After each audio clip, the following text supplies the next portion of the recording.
Salut chers résilients, j'espère que ça va. Dites-moi ce qui se passe pour que de nombreuses personnes soient autant focalisées sur ce que les autres pensent, focalisées sur ce que disent les autres, oubliant de s'écouter, oubliant de prendre leurs propres décisions. Je vais vous exposer le cas d'une résiliente qui se retrouve aujourd'hui embêtée dans le flou parce qu'elle souhaitait investir, acheter son bien immobilier cette année, cette fin d'année. Elle a commencé à faire le nécessaire, à rechercher son bien, à prendre des informations, à contacter sa banque. Sauf que dans ce process-là, elle a des amis qui sont venus lui dire que l'immobilier est en train de s'effondrer, ce n'est pas le bon moment d'investir, les taux montent, tous les prix sont en train de flamber. Les énergies, le gaz sera de plus en plus cher, l'électricité, les locataires qui seront peut-être casse-pieds. Bref, ce n'est pas le bon moment. Aucune condition n'est réunie pour qu'elle investisse actuellement. Je précise que c'est des personnes qui ont acheté un studio, donc des personnes propriétaires et qui, du fait d'avoir acheté ce studio-là, estiment être légitimes pour lui donner ce conseil-là. Parce qu'ils ont acheté il y a 3-4 ans déjà. C'était le moment d'investir.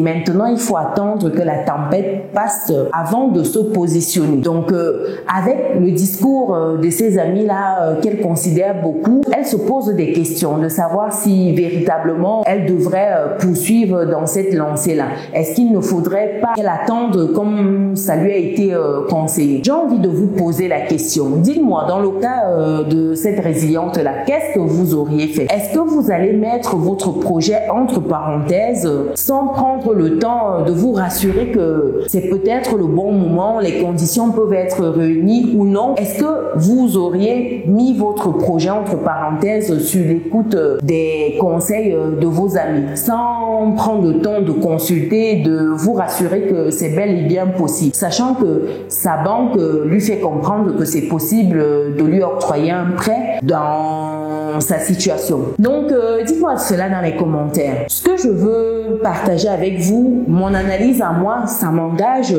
c'est déjà d'arrêter de prendre votre entourage pour des experts. Votre entourage, vos amis ne sont pas des experts. Il faut arrêter d'aller prendre l'information à des personnes qui ne maîtrisent pas, à des personnes qui n'ont aucune connaissance de la chose. Ici, ce n'est pas parce qu'on a acheté un studio il y a 3-4 ans qu'on devient expert. Non, du tout. Il faut arrêter. Il faut vous rapprocher des personnes qui peuvent vous aider lorsque vous allez vers une décision de vie. Vous rapprochez des personnes qui ont réalisé ce que vous souhaitez faire. Dans le cas de la résiliente, il faut qu'elle prenne déjà le temps d'analyser le marché immobilier, de lire à propos, de comprendre tout ce qu'il y a comme changement, de voir les différentes parties prenantes, de se faire former même, histoire d'avoir une autre vision, d'avoir un accompagnement et ainsi prendre sa décision par la suite. Ici, consulter uniquement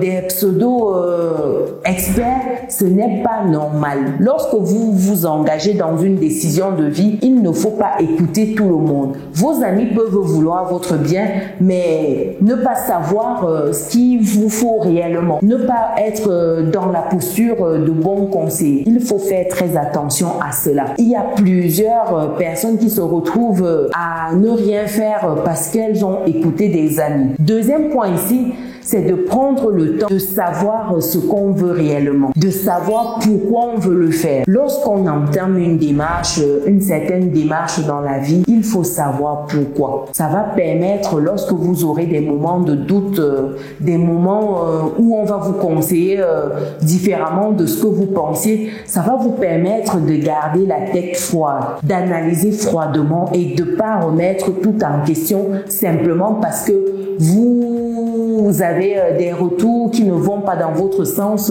ou vous avez des peurs qui vous sont transmises par d'autres personnes. Connaître votre pourquoi, connaître vos motivations, ça va vous permettre de rester focalisé. Restez focalisé. Quoi qu'il en soit, chers résilients, c'est important de connaître son pourquoi. Prenez le temps de comprendre, de vous connaître et de connaître vos pourquoi. Ça va vous éviter plein de situations. En troisième point ici, voilà une résiliente dont son désir à ardent, c'est d'être propriétaire, mais qui ne prend pas la peine de creuser davantage, qui fait une ou deux recherches rapides, qui va consulter son banquier et se limite à cela. Lorsque vous avez un projet qui brûle en vous, rien ne doit vous arrêter. S'il faut consulter 10 banquiers, consulter 10 courtiers, 10 agents immobiliers, vous allez le faire. Vous allez consulter toutes ces personnes-là. Vous allez aller chercher l'information. Vous n'allez pas rester là couché à attendre que les choses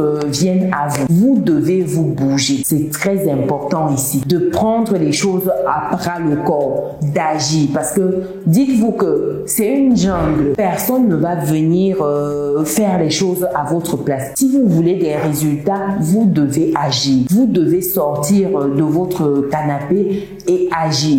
Même s'il faut rogner sur vos pauses, rogner sur vos week-ends, rogner sur vos moments de détente, il faut le faire. N'attendez pas que les choses se fassent pour vous. Non, non. Voilà 3 points que je voulais voir avec vous. Dites-moi ce que vous pensez de cette situation dans les commentaires. Est-ce que lorsque vous êtes dans une démarche comme celle-là, sachant que investir dans l'immobilier, c'est quelque chose de fort, c'est quelque chose qui nécessite mûre réflexion parce que ça vous engage.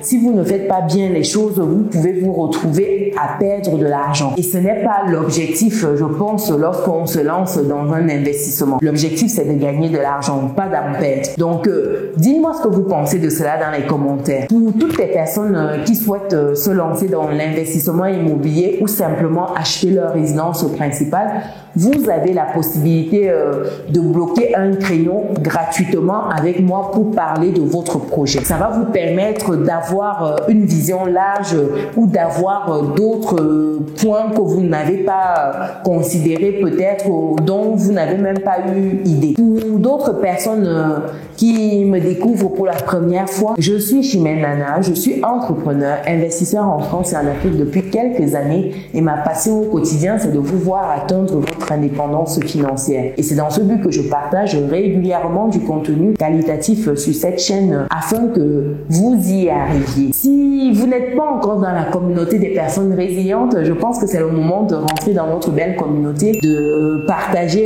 cette vidéo et de lâcher votre pouce bleu en l'air si vous avez aimé la vidéo. Pour d'autres contenus de ce type, vous pouvez regarder la vidéo qui s'affiche actuellement à l'écran. On se dit à très bientôt. Ciao.